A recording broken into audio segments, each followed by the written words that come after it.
प्रदेश के अलीगढ़ से हैरान कर देने वाला एक वीडियो सामने आया जिसमें छेड़छाड़ के आरोप में कुछ लोगों ने मिलकर एक दुकानदार की पिटाई कर दी, जिसमें वो घायल हो गया। बाद में इस घटना की तस्वीर सोशल मीडिया पर वायरल हो गई, जिनमें एक तस्वीर में नुमाइश मैदान में लगे मेले में कुछ लोग एक आदमी के साथ मारपीट करते दिखाई दिए। कोई उन पर ताबड़तोड़ घूंसे बरसाता नजर आया तो कोई उन पर दनादन थप्पड़ चलाता रहा। इस दौरान दो महिलाएं उसे बचाने की कोशिश करती रहीं, लेकिन मारपीट कर रहे लोगों पर इसका कोई असर नहीं हुआ। और तो और उनके रोकने पर कुछ लोग तो उनके साथ हाथापाई पर उतारू हो गए। मारपीट की वजह से वहां लोगों की भीड़ जमा हो गई। कुछ लोग बीच बचाव करने की कोशिश करने लगे, लेकिन ज्यादातर लोग दूर खड़े रहकर सिर्फ तमाशा देखते रहे। ये घटना तब हुई जब कुछ लोगों ने उस दुकानदार पर महिला से छेड़खानी का आरोप लगाया, जिसके बाद कई लोग उससे बहस करने लगे। बीच बीच में उसके साथ धक्का मुक्की भी होती रही, लेकिन बात तब बिगड़ गई जब कुछ लोगों ने उसके दुकान में तोड़फोड़ शुरू कर दी। बाद में इस घटना का वीडियो सोशल मीडिया पर वायरल हो गया, जिसके बाद पुलिस ने मामले की छानबीन शुरू कर दी। संपर्क करके हम एप्लीकेशन लेंगे, एप्लीकेशन के बाद से जिसके खिलाफ जो कार्रवाई बनती है वो कार्रवाई करेंगे। पुलिस वीडियो में मारपीट कर रहे लोगों की पहचान करने में जुटी है ताकि उनके खिलाफ सख्त कार्रवाई की जा सके। सौभाग्य की एक बात यह है कि दुकानदार की पिटाई करने वालों ने उस पर किसी महिला से छेड़छाड़ करने का आरोप लगाया था, लेकिन पुलिस के वहां पहुंचने के बाद भी किसी ने शिकायत दर्ज नहीं कराई। इसलिए पुलिस अब वायरल वीडियो के आधार पर ही मामले की छानबीन में जुटी है। सरकार के इलेक्टोरल बॉन्ड शुरू करते समय हंगामा मचाने वाली क्षेत्रीय पार्टियों को इसके जरिए खूब चंदा मिला। न्यूज़ 18 की विक्रांत यादव की रिपोर्ट है कि इलेक्टोरल बॉन्ड ने क्षेत्रीय पार्टियों को माला माल कर दिया। ये एक ऐसा बॉन्ड होता है जिसके ऊपर एक नोट की तरह उसका मूल्य लिखा होता है, जिसे कोई भी शख्स, संस्था या संगठन खरीद सकता है और उसके बदले में राजनीतिक पार्टी को चंदा दे सकता है। साल 2019-20 में इसके जरिए सबसे ज्यादा चंदा जिस क्षेत्रीय पार्टी को मिला वो टीएमसी है। उसे कुल 144 करोड़ रुपए का चंदा मिला, जिसमें 100 करोड़ रुपए का चंदा इलेक्टोरल बॉन्ड के जरिए मिला। तो वहीं टीडीपी को इससे 82 करोड़, जेडीयू को 11 करोड़ और बीजेडी को करीब 50 करोड़ का चंदा मिला। अभी तक बीजेपी और कांग्रेस को इलेक्टोरल बॉन्ड के माध्यम से मिलने वाले चंदे की जानकारी सामने नहीं आई है। साल 2017 के बजट में मोदी सरकार ने राजनीतिक पार्टियों को होने वाली फंडिंग में पारदर्शिता बढ़ाने के लिए इलेक्टोरल बॉन्ड लॉन्च किए थे। तत्कालीन वित्त मंत्री अरुण जेटली ने जब इलेक्टोरल बॉन्ड की भूमिका देश के सामने रखी थी तो तमाम विपक्षी दलों ने इस पर कई तरह के सवाल खड़े किए थे। लेकिन अब राजनीतिक दलों को मिलने वाले चंदे से साफ है कि ज्यादातर चंदा राजनीतिक दलों के पास इन बॉन्ड के जरिए ही आ रहा है। बिहार के दरभंगा से एक हैरान करने वाली तस्वीर सामने आई, जहां कुछ लोगों ने एक पुलिसवाले की बेरहमी से पिटाई कर दी। आरोप है कि गश्त के दौरान पुलिस की गाड़ी ने इलाके के एक आदमी को टक्कर मार दी। फिर क्या था, इलाके के लोगों का पारा चढ़ गया और उन्होंने गश्त कर रहे एएसआई को पकड़कर उसे पीटना शुरू कर दिया। वहां मौजूद कुछ लोगों ने बीच बचाव की कोशिश भी की, लेकिन पुलिस वाले पर थप्पड़ों और घूंसों की बरसात नहीं थमी। पिट रहा पुलिस वाला खुद को बचाने के लिए आगे बढ़ने लगा। उसने खुद को छोड़ने के लिए लोगों से हाथ जोड़कर गुहार भी लगाई, फिर भी वो नहीं माने और उसे इतना पीटा कि वो जमीन पर गिर गया। इसके बाद भी किसी का दिल नहीं पसीजा। ऐसा लगा मानो सभी के सिर पर खून सवार हो। जमीन पर गिरने के बाद उसके हाथों से सभी पेपर नीचे गिर गए। हालांकि पिटाई का सिलसिला फिर भी नहीं रुका। सौभाग्य की एक बात यह है कि दरभंगा में पुलिस के एएसआई की पिटाई की ये घटना 2 दिन पहले हुई, लेकिन अब तक इस मामले में किसी आरोपी को गिरफ्तार नहीं किया जा सका। पुलिस अफसरों का दावा है कि वायरल वीडियो के आधार पर आधा दर्जन से ज्यादा लोगों की पहचान की गई, जिनके खिलाफ कड़ी कार्रवाई की जाएगी। दिल्ली की तिहाड़ जेल में बंद अलगाववादी नेता यासीन मलिक को छुड़ाने के लिए आतंकी बड़ी घटना को अंजाम दे सकते हैं। न्यूज़ 18 के नीतीश कुमार की रिपोर्ट है कि यासीन मलिक का संगठन जम्मू कश्मीर लिबरेशन फ्रंट यानी JKLF बड़ी साजिश रचने में जुटा है और उसने इस काम के लिए तहरीके आजादी नाम से एक आतंकी संगठन भी बनाया है, जिसके आतंकी तिहाड़ जेल में सजा काट रहे यासीन मलिक को छुड़ाने के लिए घाटी में किसी बड़ी घटना को अंजाम दे सकते हैं। खबर ये भी कि ये आतंकी संगठन किसी बड़ी शख्सियत को बंधक भी बना सकते हैं या फिर इसी तरह की कोई दूसरी साजिश रच सकते हैं। महाराष्ट्र में बीजेपी ने बिजली बिल के मुद्दे पर उद्धव सरकार के खिलाफ मोर्चा खोला और पूरे राज्य में प्रदर्शन किया। बीजेपी ने आरोप लगाया कि लॉकडाउन के दौरान लोगों को अनाप शनाप बिजली बिल भेजे गए, जिसकी वजह से महाराष्ट्र के लोग परेशान हैं। और इसलिए उसने पूरे राज्य में महाविकास अघाड़ी सरकार के खिलाफ आंदोलन छेड़ दिया। बीजेपी ने मांग की कि लोगों के बिजली के बढ़े हुए बिल माफ किए जाए। नासिक में तो पार्टी कार्यकर्ताओं ने बिजली दफ्तर पहुंचकर खूब हंगामा किया। वहां पुलिस ने उन्हें अंदर घुसने से रोकने के लिए एड़ी चोटी का जोर लगा दिया, लेकिन बीजेपी के लोग पीछे नहीं हटे।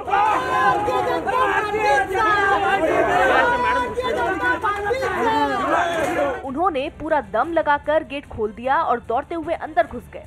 औरंगाबाद में भी बीजेपी कार्यकर्ताओं ने प्रदर्शन किया, जिसके बाद पुलिस ने प्रदर्शनकारियों की अगुवाई करने वाले बीजेपी नेता को हिरासत में ले लिया। मुंबई में भी बिजली के बढ़े बिल माफ करने की मांग करते हुए पार्टी कार्यकर्ता बिजली कंपनी के बाहर जुटे। ये लोग बड़ी तादाद में बैनर लेकर वहां पहुंचे और नारे लगाते हुए उद्धव सरकार तक अपनी मांग पहुंचाने की कोशिश की। बीजेपी ने आंदोलन शुरू किया है, बिजली बिल को माफ करने के लिए मांग कर रहे हैं। पिछले महीने महाराष्ट्र में लोगों के घरों तक बिजली पहुंचाने वाली कंपनी ने ऐलान किया था कि जो लोग अपना बकाया बिजली बिल तुरंत नहीं भरेंगे, उनका कनेक्शन काट दिया जाएगा।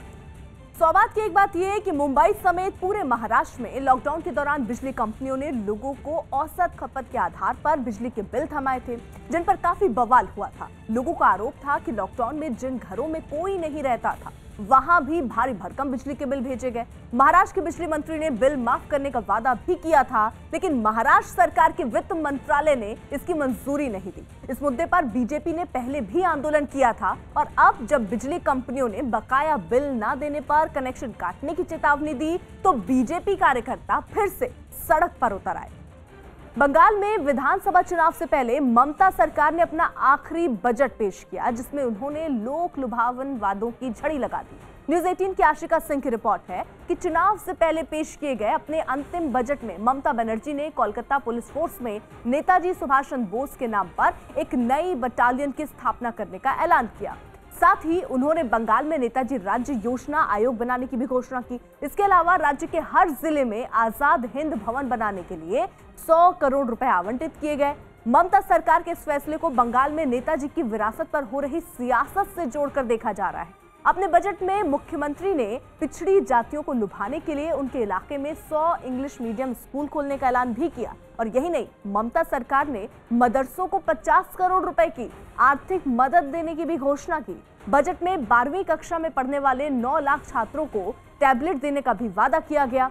राज्य के वित्त मंत्री अमित मित्रा की तबियत खराब होने की वजह से इस बार ममता बनर्जी ने विधानसभा में अंतरिम बजट पेश किया, जिस पर बीजेपी ने उन्हें घेर लिया। 3 महीने के अंदर वो जाने वाली है। जाते जाते कुछ भी घोषणाएं कर दिया, उसका कोई महत्व नहीं है। आज उन्होंने जितनी भी घोषणाएं की, सब फेक है। मुंबई में शिवसेना ने पेट्रोल, डीजल और रसोई गैस की लगातार बढ़ती कीमतों के खिलाफ जोरदार प्रदर्शन किया। अंतर्राष्ट्रीय बाजार में तेल के दाम कम होने के बावजूद भारत में इनकी कीमत आसमान छू रही है। और यही वजह रही कि महंगाई के मुद्दे पर शिवसेना ने केंद्र सरकार के खिलाफ मोर्चा खोल दिया। विरोध जताने के लिए दादर इलाके में शिवसेना के कार्यकर्ता हाथों में नारे लिखी तख्तियां और काले झंडे लेकर सड़कों पर उतर आए। नारे लगाते हुए कुछ लोग आगे चलते रहे और उनके पीछे एक बैलगाड़ी भी चलती रही, जिसके ऊपर एक स्कूटर रखा था। इस प्रदर्शन में पार्टी की महिला कार्यकर्ताओं ने भी बढ़ चढ़कर हिस्सा लिया। घर में जो चूल्हा जलने वाला है, वो अभी चूल्हा नहीं जलेगा, हम लोग अभी लकड़ियां जलाएंगे। इतनी भाव की है। शिवसेना के इस प्रदर्शन की वजह से वहां जैम जैसे हालात बन गए, जिसके बाद पुलिस के अधिकारियों ने उन्हें समझाने की भी कोशिश की, लेकिन इसके बाद भी सड़क पर उनका पैदल मार्च जारी रहा। यही नहीं, बढ़ती महंगाई के खिलाफ शिवसेना कार्यकर्ताओं ने डीएम ऑफिस के बाहर भी नारे लिखी तख्तियों के साथ प्रदर्शन किया। एक आदमी ने तो रसोई गैस के सिलेंडर को हाथों में उठा लिया, जिसे बाद में एक महिला ने अपने सिर पर ले लिया। यही नहीं, सिर पर सिलेंडर लेकर वो महिला मंच पर भी पहुंच गई। सौभाग्य की एक बात यह है कि पेट्रोल और डीजल के दाम इंटरनेशनल मार्केट से तय होते हैं और वहां कच्चे तेल की कीमतों में बढ़ोतरी हो रही है। हालांकि सच्चाई ये भी है कि पेट्रोल डीजल की असली कीमत से 2 गुने से भी ज्यादा रकम लोगों को एक्साइज ड्यूटी और वैट के तौर पर चुकानी पड़ रही है। इस महीने से रसोई गैस सिलेंडर के दाम भी 25 रुपए बढ़ गए, जिस पर शिवसेना ने केंद्र सरकार को निशाने पर लिया। अब पेट्रोल और डीजल के दाम तभी कम हो सकते हैं जब या तो केंद्र सरकार एक्साइज ड्यूटी घटाए या फिर राज्य सरकारें वैट की दर कम करें। कोरोना संकट की वजह से सरकारों का हाथ पहले से ही तंग है, इसलिए अभी पेट्रोल डीजल के दाम में राहत मिलने की उम्मीद कम ही है। राजस्थान के दौसा में कांग्रेस नेता सचिन पायलट ने किसान महापंचायत के जरिए शक्ति प्रदर्शन किया। खबर है कि वो राज्य के मुख्यमंत्री अशोक गहलोत से मंत्रिमंडल विस्तार में हो रही देरी से नाराज है और इसलिए पायलट ने किसान महापंचायत की आड़ में उन्हें अपनी ताकत दिखाई।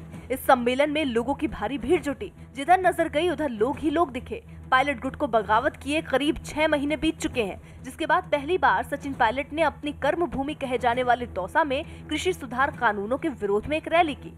पता चला कि इसे कामयाब बनाने के लिए पायलट गुट के विधायकों ने जी जान लगा दी। यही नहीं, इस महापंचायत में पायलट समर्थक विधायक और नेता मंच पर उनके साथ मौजूद रहे, लेकिन इस दौरान वहां गहलोत का एक भी करीबी नजर नहीं आया। यही वजह रही कि इस किसान महापंचायत को सचिन पायलट का शक्ति प्रदर्शन कहा जा रहा है। आधा दर्जन तकरीबन विधायक जो मंच पर है, जाहिर तौर पर ये सचिन पायलट का शक्ति प्रदर्शन है। सचिन पायलट पूरे राजस्थान में ऐसी रैलियां करने की तैयारी कर रहे हैं। उनका ध्यान पूर्वी राजस्थान पर सबसे ज्यादा है, क्योंकि वहां उनका दबदबा माना जाता है। सौभाग्य की एक बात यह है कि सचिन पायलट इससे पहले सीकर और टोंक में किसान आंदोलन को समर्थन के बहाने इशारों में गहलोत सरकार पर निशाना साध चुके थे।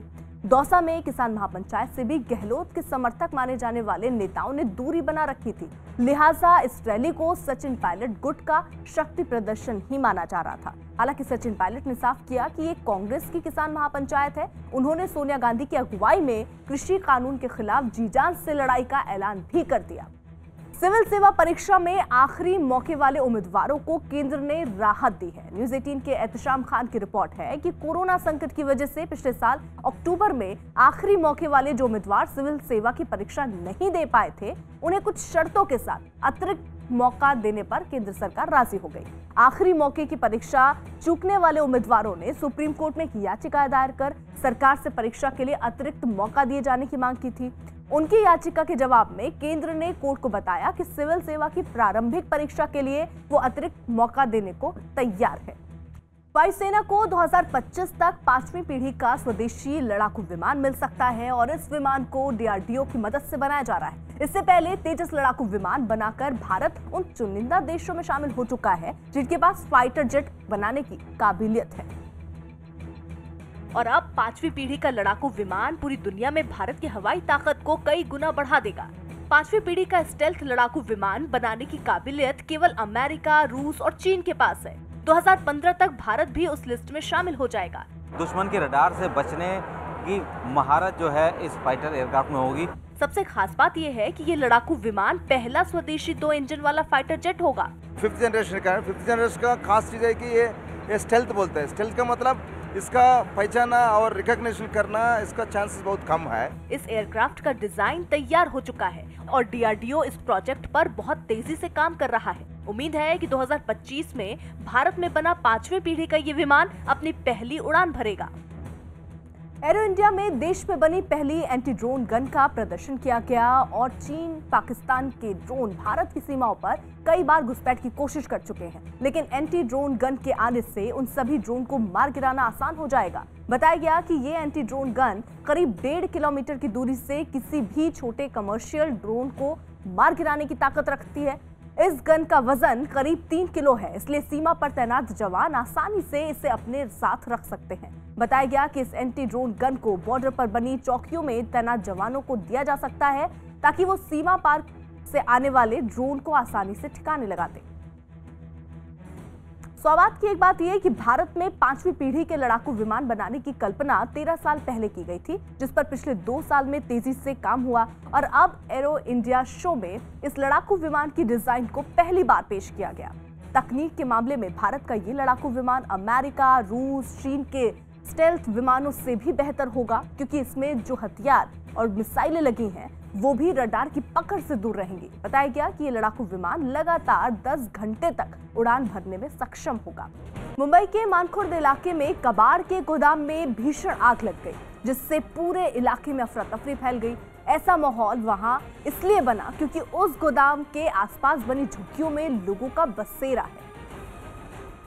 और ऐसे में अचानक आग लगने से उन लोगों की सांसें थमी की थमी रह गई, क्योंकि गोदाम से उठ रहे धुएं ने सबके रोंगटे खड़े कर दिए। यही वजह रही कि गोदाम से कुछ किलोमीटर की दूरी से गुजर रहे कुछ लोग भी काले धुएं को देखकर वहीं रुक गए। धुएं से ही इस बात का अंदाजा लगाया जा सकता था कि कबाड़ के गोदाम में कितनी भीषण आग लगी होगी। डरावने दृश्य है ये। पूरा जो धुआं आपको दिख रहा है, ये आप अगर 2-3 किलोमीटर की रेंज में है ना, तो आपको ये पूरा धुआं दिखेगा। इलाके के लोगों का आरोप है कि इस गोदाम को अवैध तरीके से बनाया गया। इंश्योरेंस के लिए करते हैं हर दिन, और कोई इनके ऊपर ध्यान भी नहीं देता है। इस घटना की जानकारी मिलने के बाद मौके पर पहुंची मुंबई की मेयर किशोरी पेडनेकर ने भरोसा दिया कि इस मामले में जांच के बाद कार्रवाई की जाएगी। रीजन तो मालूम नहीं है, होने के बाद आग लगी तो फायर ब्रिगेड की टीम भी वहां पहुंच गई। दमकल कर्मियों ने अपना काम शुरू कर दिया, लेकिन वहां चल रही तेज हवाओं ने उनके लिए मुसीबत खड़ी कर दी। लेकिन कड़ी मेहनत से उन्होंने आग को बुझा लिया। बताया गया कि गोदाम में लगी आग तेजी से इसलिए भी फैली क्योंकि वहां केमिकल से भरे कुछ ड्रम भी रखे थे,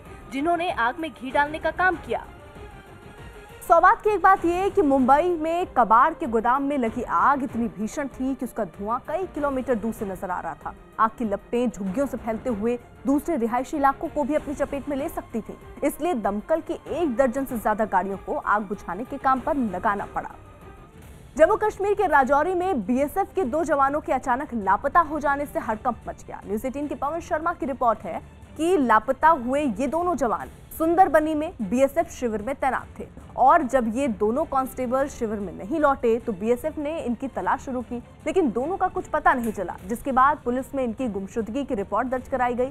और अब पुलिस ने दोनों बीएसएफ जवानों की तलाश में इलाके में सर्च ऑपरेशन लॉन्च किया है। साथ ही उनके साथ ड्यूटी पर तैनात दूसरे जवानों से भी पूछताछ की गई।